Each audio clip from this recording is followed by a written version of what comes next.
he said, no, there's no way. I've seen mountain lions. I know what they look like. We're sitting in our car looking at this thing, and if it had been a mountain lion, by the time it was done approaching them, it was maybe 20 feet away from their vehicle. So, that's not very far away. If it had been a mountain lion, she would have known it. It's broad daylight. So, we were pretty effectively able to rule out that possibility. So she goes on to describe to me, actually, and this is where it gets really weird. She goes on to describe a sort of, metaphysical effect that this creature seemed to have. So she said, as she's looking at it, she got this really strong feeling that whatever this thing was, like she's watching her, but she's watching it, but it's also watching her. And she had this feeling that it just sort of found the situation amusing somehow. And so she said that the longer she watched it, the harder it became to see. So sort of like the edges of it were blurring. And so, it got about 20, 30 feet from the road, and it just lied down, in a C shape, sort of that classic cat, curling up, kind of pose. And, they just stared at each other for a while. And, she said that the longer she looked at it, it kind of seemed to become, pixelated, which is, again, like that is a bizarre description. But, in talking to this lady, she's a school teacher. She's a very credible witness. She didn't embellish her story at all. She just very matter-of-factly related her experience, and frankly, she was as confused about it as anybody listening right now, because, frankly, she didn't know what to make of it. Well, even myself, anybody else, because I know how mountain lions and cougars, respond like towards humans and stuff. Sure. They don't want to be seen till they get ready to pounce, for their prey, and maybe fading in or out, or fading out and pixelating.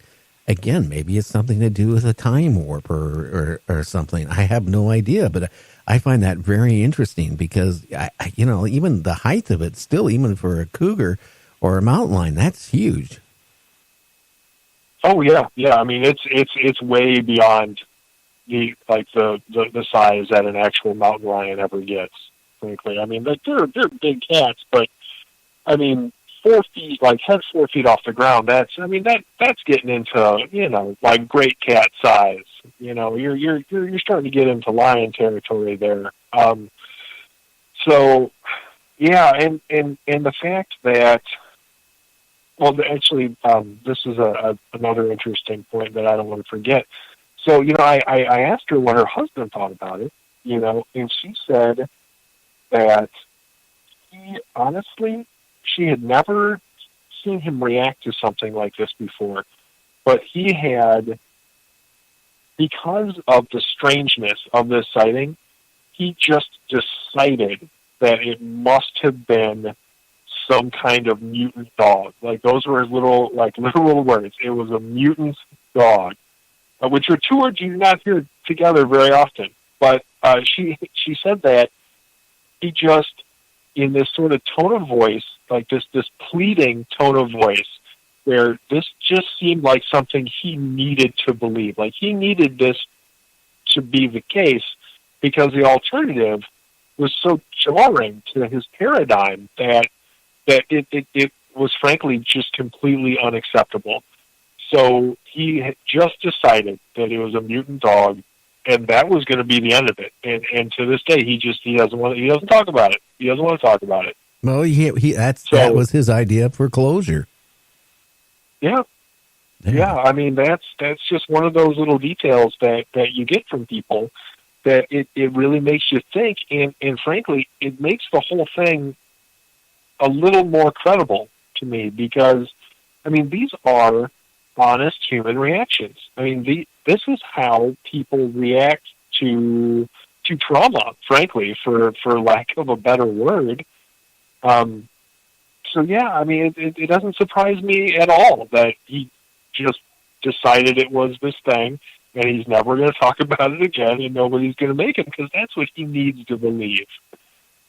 So yeah, that was that was a far out one, and it made me actually what we've been talking about really reminded me of that one because of just sort of the high strangeness of it, like just deciding by itself, like just the creature isn't necessarily that weird. Like it's weird, but when you add the difficulty that the witness had literally seeing it, not because it was obscured by something, but, that was present, like some fog or mist or darkness or anything, but the fact that it just seemed like there was some intrinsic property to this creature that made it difficult for her to focus on it.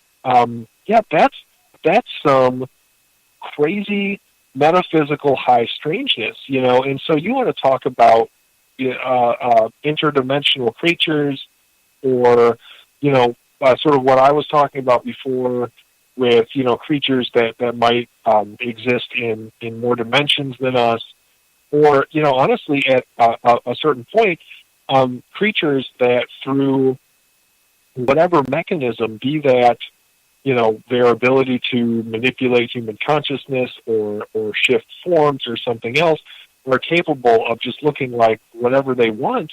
I mean, those are all contenders as far as I'm concerned for what this lady and her husband experienced. Like it's just so bizarre that you almost don't know what to make of it, frankly. Well, I can tell you, it's something that's totally unaccountable for. And, until you see something like that yourself, it's really hard to put yourself in the same mindset as the person who sees it. Now, I got to ask you a question. Karen just actually, again, said maybe a shapeshifter. That's also a possibility, too. But I'm wondering, have you had any people report these type of cryptics or these creatures or anything where they felt really threatened for their life?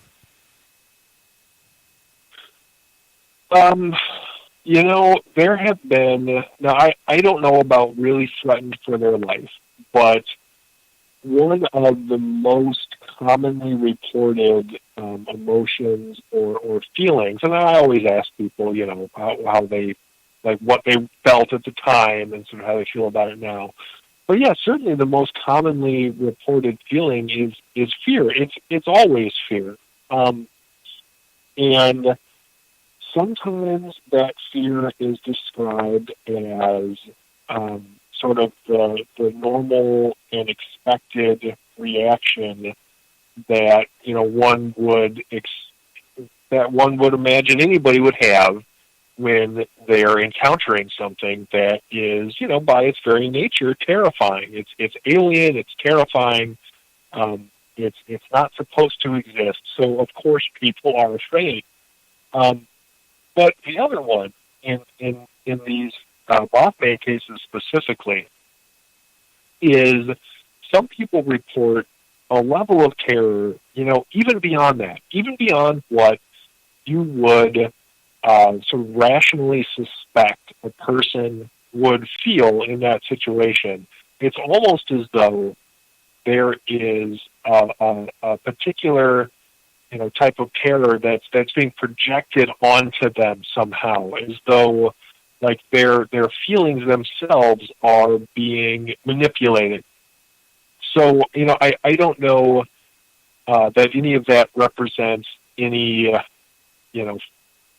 any real threat of physical danger necessarily, but yeah, I mean, people are definitely scared. You know, they're very, very, very, very scared. But you know, I also don't have any reports of anybody being, you know, physically accosted or actually attacked. You know, closest thing I really get to that are things like, you know, alien abduction experiences. You know, and that's usually not so much attacked as, you know, manhandled, molested, frankly. Well, how many reports do you get of abductions? Well, you know, it's not one that I get as often as like the Lake Michigan Mothman stuff, but I get a pretty decent amount. I've got let's see, 3 relatively recent ones. One of which was actually really fascinating in how strange it was. You know, so I relatively recently I had a fairly standard. I hate using the word standard because none of this is standard, but you know, just what people come to, I think, expect when they think of, you know, like alien grays and abduction experiences. And then, so I think I actually talked about that one the last time I was on the show too. And then a little more recently than that, even I talked to a girl in Janesville, Wisconsin, who had experienced a pretty strange abduction encounter, and in that one, it actually struck me for a couple of reasons. So her story was, you know, she this was back in the spring of 2018, so this was just not even a year ago. You know, she lives in Janesville, Wisconsin, and at the time, she was 21, and, well, I guess I shouldn't call her a girl. She was a 21-year-old woman, and you know, she had fallen asleep on the couch in her living room. She said her dad was asleep downstairs, and she had a roommate who wasn't home. So her roommate was off doing, you know, whatever her roommate was off doing, and so she said that she woke up very suddenly, and it was the middle of the night, and she noticed that there was this really bright light shining through this narrow window on the front door.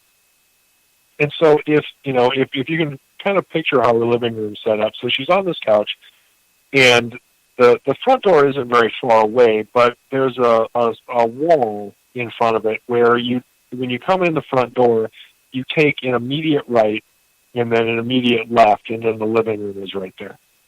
So, you know, she sees that there's light coming from the front door, and she naturally goes to go check it out because she thinks, well, you know, maybe my roommate's home. Who knows? I'm gonna get, you know, maybe somebody's here for some reason. I don't know.